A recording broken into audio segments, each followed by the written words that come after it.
Selamat pagi bosku, jumpa kembali bersama saya Cecilia dari Pilar Mas Investindo Sekuritas. Touch your heart, touch your profit. Nah, seperti biasa kita akan mulai saja nih market review kita hari ini, Selasa 19 Januari 2021 dengan episode Can You Hear? Maka dari itu jangan kemana-mana ya bosku, tetap di channel Pilar Mas Investindo Sekuritas. Touch your heart, touch your profit. Pionir Sekuritas Channel di Indonesia.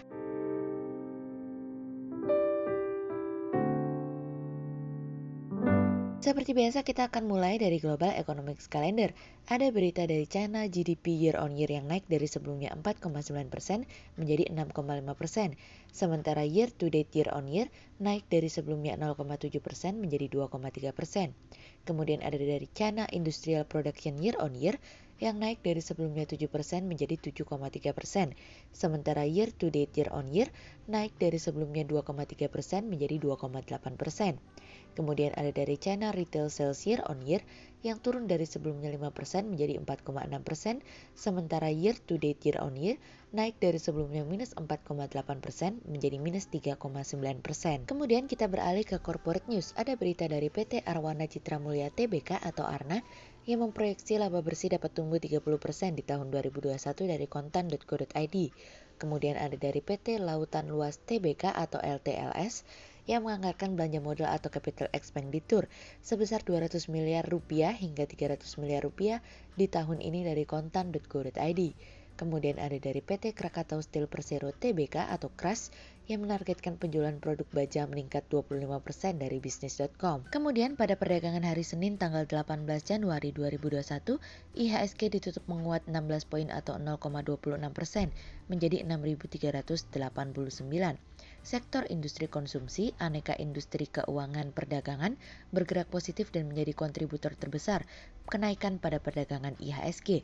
Investor asing mencatatkan penjualan bersih sebesar 152 miliar rupiah. Kemudian kita akan masuk ke market review kita hari ini. Cerita hari ini akan kita awali dari yang diharapkan dari Biden. Om Joe Biden dipastikan akan naik sebagai presiden pada hari ini waktu setempat dengan pidato yang dinantikan oleh masyarakat Amerika, yang dimana Biden akan memberikan sebuah detail tentang bagaimana cara menguraikan permasalahan yang diwarisi oleh Presiden Trump. Pidato Biden akan menjadi sesuatu yang dinantikan oleh seluruh penjuru dunia untuk memberikan persatuan dan perubahan bagi Amerika dan dunia di bawah kepemimpinan Biden.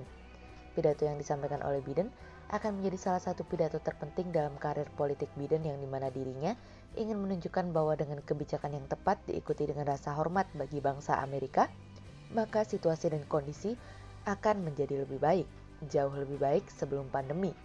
Kepala Staf White House Ron Klain mengatakan bahwa Biden akan menandatangani lebih banyak tindakan eksekutif pada hari pertama sebagai presiden dan sebagian besar merupakan penandatanganan untuk membatalkan segala yang buruk yang pernah diberlakukan oleh Trump. Dalam 100 hari Biden menjabat, Biden akan melakukan hal-hal terkait dengan stimulus, virus, dan vaksinasi, pertemuan Kongres, hubungan internasional antara Amerika dengan negara lainnya dan perubahan iklim. Dan yang paling dinantikan tentu saja sosok Menteri Keuangan yang akan hadir pada hari Selasa waktu setempat pukul 10 pagi, yang dimana akan menampilkan topik mengenai kebijakan valuta asing hingga pajak yang dimana sosok tersebut akan mencuri perhatian. Siapa lagi kalau bukan Janet Yellen. Yellen diperkirakan akan memaparkan rencana kerjanya terkait dengan kenaikan upah minimum dan berbagai program stimulus lainnya. Di tengah ketekanan perekonomian terhadap masyarakat Amerika, Yellen diharapkan dapat membuat terobosan rencana kerja yang memiliki dampak jangka pendek sesegera mungkin. Koordinasi antara Yellen dengan The Fed juga patut dinantikan, karena sedikit banyak antara Yellen dengan Powell memiliki persamaan pola pikir yang akan membantu konsep stimulus dan pemulihan ekonomi yang sesuai di masa yang akan datang. Kemudian cerita selanjutnya datang dari Cina semakin kuat. Di tengah tekanan yang diberikan oleh Amerika terhadap Cina, namun tak sedikit pun Cina gentar. Hal tersebut dibuktikan dengan perekonomian Cina kembali ke jalan yang sesungguhnya, di mana perekonomiannya kembali ke level sebelum pandemi terjadi pada kuartal keempat silam. Tingkat pertumbuhan ekonomi Cina mengalami lompatan yang begitu luar biasa, dari sebelumnya 4,9% menjadi 6,5%, sehingga membuat tingkat pertumbuhan ekonomi Cina pada tahun 2020 menjadi 2,3%. Hal tersebut tentu saja mendorong pertumbuhan perekonomian Cina untuk dapat melebihi tingkat pertumbuhan Amerika lebih cepat dari sebelumnya. Pertumbuhan semakin cepat karena adanya kebutuhan permintaan peralatan medis dan perangkat kerja untuk bekerja dari rumah. Dalam masker pun, Cina mengirimkan 224 miliar masker sejak bulan Maret hingga Desember 2020 lalu di seluruh penjuru dunia, dan sebagai informasi, angka tersebut di luar dari kebutuhan masker di Cina. Meskipun demikian, kebangkitan Cina tidak serta-merta tanpa pengorbanan. Cina memiliki porsi konsumsi daya beli masyarakat yang cukup mengalami ketinggalan karena masyarakat Cina mengurangi konsumsi untuk menjaga agar dapat hidup sehari-hari, sehingga hal tersebut membuat kesenjangan semakin melebar. Sejauh ini, permintaan domestik masih belum pulih, namun sebagai informasi, presidensi sudah menekankan bahwa dalam kurun waktu 5 tahun mendatang, Cina akan bergantung terhadap konsumsi domestik untuk menopang pertumbuhan perekonomiannya dengan menerapkan dual circulation. Stimulus untuk mendukung perekonomian juga diikuti dengan kenaikan tingkat utang yang saat ini justru menjadi batu sandungan ke depannya apabila tidak segera diatasi. Pemulihan perekonomian Cina yang sedemikian cepat justru akan semakin memberikan kesempatan Cina lebih cepat untuk menjadi perekonomian nomor 1 di dunia. Sejauh ini beberapa proyeksi mengatakan bahwa Cina dapat menyentuh tingkat pertumbuhan setinggi 8,2% tahun ini. Dan Cina juga menjadi satu-satunya negara yang mengalami pertumbuhan pada tahun lalu, dan hal tersebut sebagai bukti bahwa mereka mampu menangani pandemi dengan baik. Hal yang harus kita perhatikan adalah tahun ini merupakan tahun di mana presidensi akan memulai rencana blueprint yang dalam kurun waktu 5 tahun mendatang.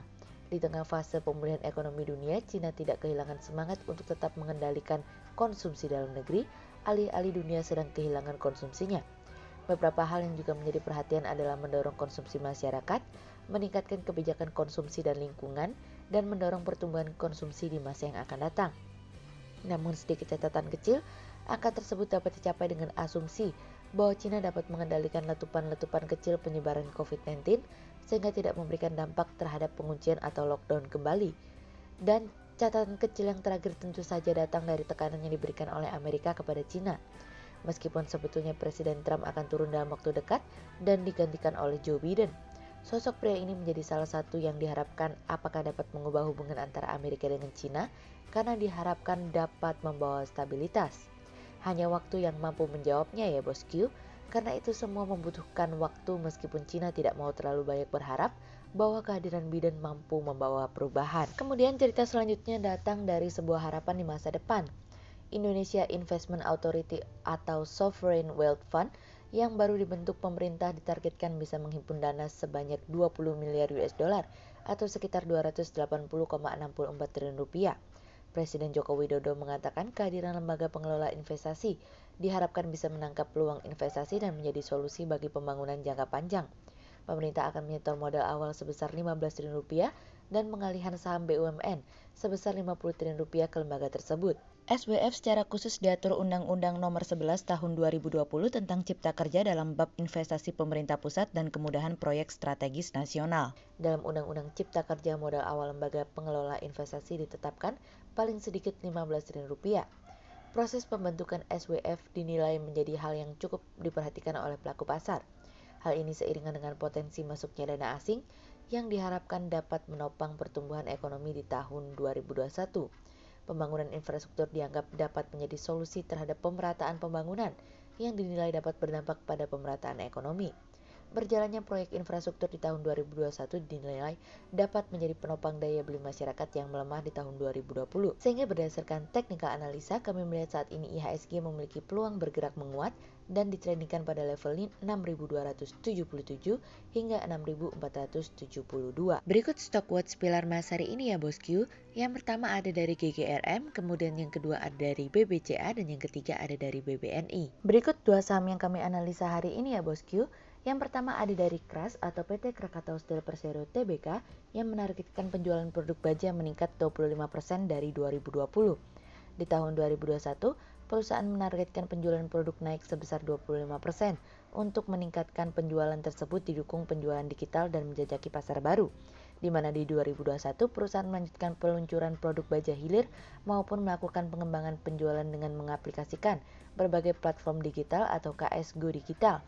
KRAS Smart Connect pun mulai diaplikasikan pada 2021 sehingga semakin memudahkan konsumen untuk melakukan pemesanan produk baja kapanpun dan dimanapun. Hal ini sebagai langkah perusahaan untuk mendapatkan pangsa pasar baru dengan memudahkan pelanggan untuk mendapatkan kebutuhan dari produk yang dihasilkan perusahaan. sehingga berdasarkan technical analisa dalam tren pada jangka waktu short term, berpotensi untuk bullish dengan target 800 dan tingkat probabilitas sebesar 40%. Sementara dalam jangka waktu long term, berpotensi untuk bullish dengan target 925 dan tingkat probabilitas sebesar 73%. Kemudian yang kedua ada dari Wika atau PT Wijaya Karya Persero Tbk yang incar laba bersih tembus 1 triliun rupiah pada 2021. PT Wijaya Karya Persero Tbk mengestimasi laba bersih pada 2021 senilai 1,05 triliun rupiah.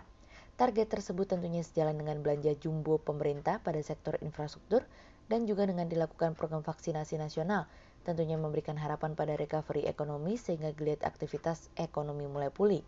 Selain itu juga pasar konstruksi diharapkan kembali tumbuh. Pendanaan dari pemerintah kembali ke sektor infrastruktur, di mana dalam APBN 2021 pemerintah menetapkan sekitar 414 triliun rupiah untuk anggaran infrastruktur, di mana nominal itu sudah kembali ke level sebelum pandemi. Sehingga ini akan memberikan peluang bagi perusahaan dalam mendapatkan berbagai proyek strategis nasional.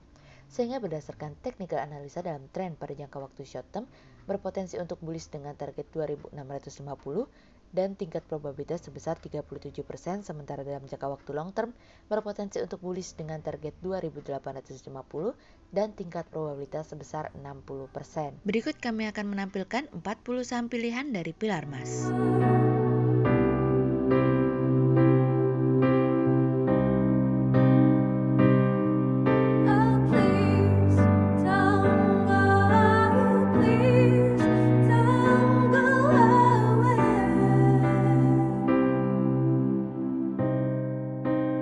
Sekian untuk review market kita kali ini ya Bosku.